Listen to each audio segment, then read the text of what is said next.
If you're experiencing connection errors in GTA 5, particularly error 2026, follow these simple steps to troubleshoot and resolve the issue. Step 1. Check server status.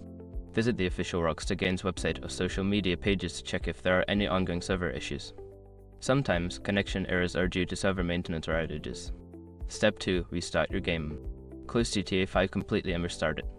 This can refresh your connection and resolve temporary glitches that may be causing the error. Step 3. Restart your internet connection.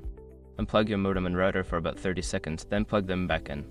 This can help reset your internet connection and improve stability. Step 4. Check firewall and antivirus settings. Ensure that your firewall or antivirus software is not blocking GTA 5. You may need to add the game to the exceptions list to allow it to connect to the internet. Step 5. Update your game and system. Make sure that both GTA 5 and your gaming platform PC console are updated to the latest version. Updates often include fixes for connection issues. By following these steps, you should be able to resolve the connection error and get back to playing GTA 5. If the problem persists, consider reaching out to Rockstar support for further assistance.